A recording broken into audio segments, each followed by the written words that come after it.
Your son made me pregnant. Excuse me? Pay $30,000 as alimony. When I picked up the restaurant's phone, I was told that with a young woman's voice suddenly. She was utterly one sided in the conversation and not even giving her name. I completely underestimated. That must be a prank call. So I never expected that this call would lead to such a mess. My name is Melissa Brown. This may sound self flattering, but I run a popular restaurant somewhere in New York City. We have been featured on national television and in magazines, and thanks to that, almost every seat for lunch and dinner is booked every day.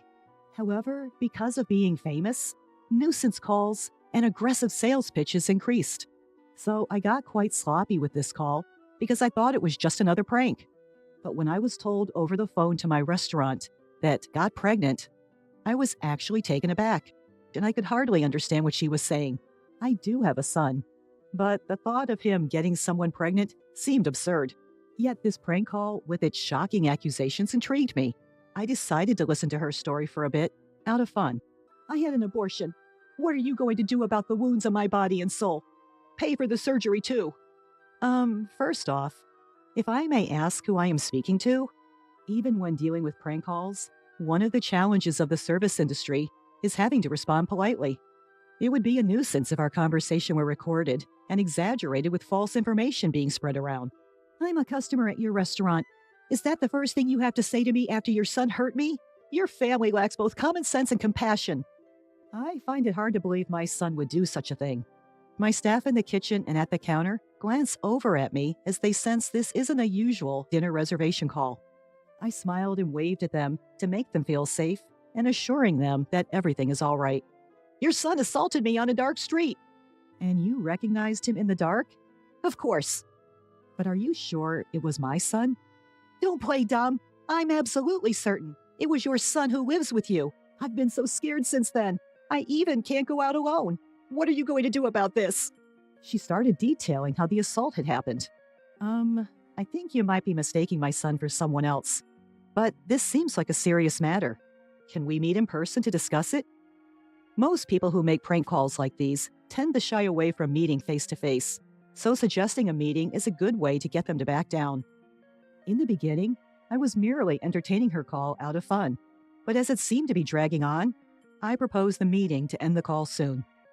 You saying, meet with a criminal's parent? How dare you suggest that kind of thing to a victim? But I'd like to verify your story in person. Are you saying I'm lying? That's not what I mean. To be honest, I wanted to say, you're lying, aren't you? But I held back. Then she started berating me and saying, I can't believe a person like you is a business owner. Why don't we meet and talk about this anyway? No matter how many times I suggested it, she continually refused to meet. I see. So what do you want me to do? Pay me alimony, $30,000. But it's a case of mistaken identity anyways. And also, I can't afford such a large amount of money. You can pay. I know your business is thriving. Pay it or I'll sue you. Even though my business is thriving, it's just a small place, and $30,000 is a large amount of money, and I don't even intend to pay. Are you sure you want to involve the police? I don't mind. At my unhesitant response, the woman fell silent for a moment. If my son truly did such a thing, I should hold him accountable as a parent, but I don't think he did. You're pretty confident he didn't do it, huh? Maybe you should have some doubts about your own son. I would believe it if there was evidence. Do you have any? Evidence? I'd be troubled if you asked me for money without any proof. There was silence on the other end of the phone as the woman seemed to be contemplating something. If there's no proof, I'm hanging up. I said that and trying to end the call. Then, hold on. If there's evidence, you'll pay the alimony, right? Well, I would consider it. Then wait, I'll bring the evidence. With that, she hung up the phone almost as soon as she had finished speaking. Owner, are you all right? There's no problem. It's just a prank call. One of my employees, Mr. Murphy, voiced his concern, so I reassured him like that. There's no way she has any proof, so I don't expect she'll call back again. But I have an uneasy feeling that she might barge in and cause a scene at the restaurant. In the evening, while preparing for dinner, I had completely forgotten about the phone call. Mr. Murphy ran up to me, holding a manila envelope in his hand, with his face as pale as a ghost. What's the matter? It's not like you to run in the restaurant. Owner, this came. What he handed me was a letter. Ms. Melissa Brown, I was assaulted and impregnated by your son. Please transfer $30,000 as alimony. Written below were the bank transfer details, and the recipient's name was Karen Williams. Mr. Murphy was pale and disturbed because he was the first to see the contents of the unsealed and unsigned letter. Calm down. But you know my son, right? Hearing this, he seemed relieved. There was something else in the envelope. I pulled it out, and it was a pregnancy test. What's that? This commotion attracted the other employees. All of them seemed taken aback. Could it really be the owner's son? Some employees gave me a contemptuous look, but they were quickly convinced when I explained. I put away the things that had been sent on my desk and returned to my usual work. A few days passed without transferring any money, but during this time, there was an unsettling incident. Owner, this came again. Mr. Murphy came with a manila envelope in his hand and looking fed up. I see. Check the contents and put it away in the usual place. Recently, these harassing letters have been dropped in the restaurant's mailbox many times a day. Are you planning to run? Pay up. The owner is a parent of a criminal. Her son got a college girl pregnant and didn't even apologize. The owner of this restaurant is a heartless and cruel woman with no sincerity. Irresponsible, overprotective, toxic parent. It's your fault your son became like that. Take responsibility. I'll make sure no customers come to this restaurant. It's for the good of the world, for the good of the people. I wonder what would make customers stop coming to a restaurant. Like those restaurants where they put that greasy, black, and disgusting thing in the food. I wouldn't go there again, that's for sure. The content escalates progressively, and the last part is practically a threat. Thankfully, no claims have been made that anything is actually in our food. But the constant anxiety that we might be set up is exhausting. Amid all this, something caught my attention. Well, again, a vacant seat increased at lunch. The number of customers was just gradually decreasing. Yes, it's unusual. Today, we even had 2 tables empty. My thoughts went out to the poor ingredients waiting to be prepared in the kitchen. Owner! I looked up at Mr. Murphy's call to see him heading my way with his laptop. Look at this review site. On the laptop screen, the latest reviews were filled with harsh, slanderous comments. Bad customer service. They don't listen to the customers, especially the owner, who seems to be getting full of herself after appearing on TV and in magazines. The food is getting worse. The soup taste was way more plain than the last time I visited. I saw an employee drop a piece of meat before grilling and sneak it back. Every single day, poor reviews were posted, causing our star rating to plummet. I realized that I was shaking with anger. It's unacceptable. Why should this restaurant, which we've worked so hard to build with the intention of pleasing our customers, be wounded by such baseless accusations? Are the preparations progressing? An unfamiliarly low and cold voice involuntarily slipped from my mouth. Yes, they're almost completed. Upon hearing Mr. Murphy's response, I couldn't help but smirk. It's been a week since we discovered the slanderous comments on the review site. Since then, the number of customers has continued to dwindle. When I stepped out into the dining area, Mr. Anderson, a regular, was sitting at the counter next to a young woman. Mr. Anderson, thank you, as always. It's tough for you lately, Melissa. When I greeted him, Mr. Anderson offered me words of consolation. Well, this job is my lifeline. I smiled and replied. Mr. Anderson shook his head sympathetically then. You're strong, especially considering your son's predicament, but don't lose hope. I'm on your side, Melissa. We'll support your son as he atones for his actions. What? I was taken aback and couldn't understand what he was talking about. Well, I noticed this place is quieter than usual, so I was wondering what happened. Then this young lady here kindly showed me a webpage about this restaurant. With that, he gestured towards the pretty woman in her early 20s sitting next to him. I really feel for you. I love this place, so I thought I'd come here more often to help out in any way I can. Come to think of it, I recalled seeing this girl in the restaurant quite frequently recently. Excuse me, but what's written here is a misunderstanding. The regulars here were wondering why the place has been so empty recently, so I explained it to them. What? I doubted my own ears and trying to make sense of what she was saying. I mean, it isn't sad not to know the truth. Besides, I thought the owner would be happy to know that people like me and Mr. Anderson still come to this place. You've been spreading online rumors, which we're not even sure of, to our patrons? I unintentionally raised my voice, forgetting all about formality. Wow, it's scary. The internet says the owner is a terrible person, and I thought it wasn't true, but it seems you really are like the parent of a man who assaulted women. I suggest that you should apologize if you think you did something wrong. She twisted away from me. Her movements were as if she expected me to punch her, even though I had not raised a hand. Miss, that's not a nice way to talk. Melissa's probably tired from all the things happening. Mr. Anderson defended me, but that wasn't the point. I was about to explain that the fundamental issue was different, then suddenly her bag fell from the back of her chair. It must have moved while she was twisting and turning. Despite my simmering rage towards her, my service industry instinct kicked in, and I moved to pick up her bag. But then I saw it.